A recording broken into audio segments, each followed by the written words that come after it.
ഒന്ന് കൊറിന്ത്യസ് 14 അധ്യായം 1 മുതൽ 39 വരെയുള്ള വാക്യങ്ങൾ.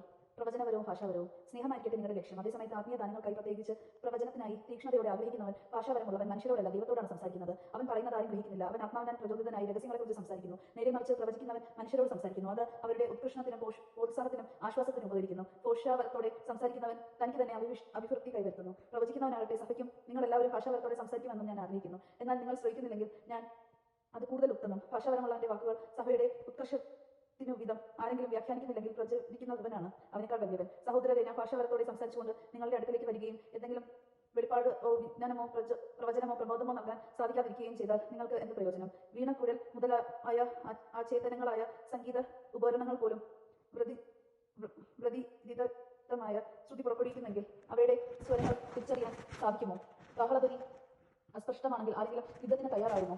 അതുപോലെ തന്നെ നിങ്ങളുടെ കാര്യവും. ഭാഷാപരം കൊണ്ട് അവ്യക്തമായി സംസാരിച്ചാൽ ആർക്കെന്ത് മനസ്സിലാകും?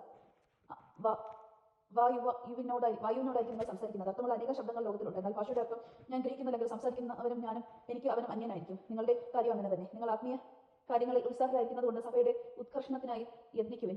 അതിനാൽ ഭാഷാപരത്തോടെ സംസാരിക്കുന്നവൻ വ്യാഖ്യാനത്തിനുള്ള കഴിവിനായി പ്രാർത്ഥിക്കണം. ഞാൻ ഭാഷാപരത്തോടെ പ്രാർത്ഥിക്കുമ്പോൾ എന്റെ ആത്മാവ് പ്രാർത്ഥിക്കുന്നു, എന്നാൽ എന്റെ മനസ്സ് ഫലരഹിതമായിരിക്കുകയും ഞാൻ എന്താണ് ചെയ്യേണ്ടത്?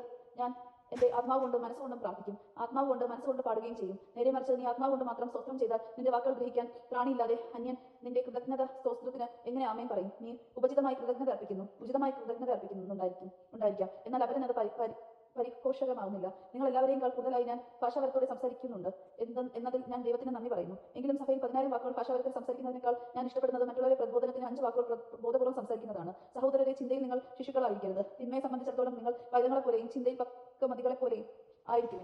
നിയമത്തിൽ ഇപ്രകാരം എഴുതപ്പെട്ടിരിക്കുന്നു, അന്യഭാഷകൾ സംസാരിക്കുന്ന ആളുകൾ മുഖേനയും അന്യദേശക്കാരുടെ അതരങ്ങൾ മുഖേനയും ഞാൻ ഈ ജനത്തോട് സംസാരിക്കും, എന്നാൽ അവർ എന്നെ കേൾക്കാൻ കൂട്ടാക്കിയില്ല എന്ന് കർത്താവ് പറയുന്നു. ഭാഷാപരം വിശ്വാസികൾക്കുള്ളതല്ല, അവിശ്വാസികൾക്കുള്ള അടയാളമാണ്. പ്രചോദനമാകട്ടെ അവിശ്വാസികൾക്കുള്ളതല്ല, വിശ്വാസികൾക്ക് വേണ്ടിയുള്ളത്. ആകയാൽ സഭ മുഴുവൻ സമ്മേളിച്ചിരിക്കെ ഓരോരുത്തരും ഭാഷാപരത്തോടെ സംസാരിക്കുന്നതായി അജ്ഞരോ അവിശ്വാസികളോ വന്നു കണ്ടാൽ നിങ്ങൾക്ക് ഭ്രാന്താണെന്ന് അവർ പറയുകയില്ലേ? എല്ലാവരും പ്രവചിച്ചുകൊണ്ട് ഇരിക്കുന്ന അവസരത്തിലാണ് ഒരു വിശ്വാസിയോ അജ്ഞനോ അവിടെ വന്നെങ്കിൽ തന്നെ വിധിക്കാനും പരിശോധിക്കാനും ഹൃദയരഹസ്യങ്ങൾ വെളിപ്പെടുത്താനും നിങ്ങൾ അവന് കാരണമാകും. അങ്ങനെ അവൻ സാഷ്ടാംഗം പ്രണാമം ചെയ്ത് ദൈവത്തെ ആരാധിക്കാനും ദൈവം നിങ്ങളുടെ ഇടയിലുണ്ടെന്ന് പ്രഖ്യാപിക്കാനും ഇടയാകും. ആത്മീയവരങ്ങളുടെ ഉപയോഗം. സഹോദരരെ, ആകയാൽ എന്ത് വേണം?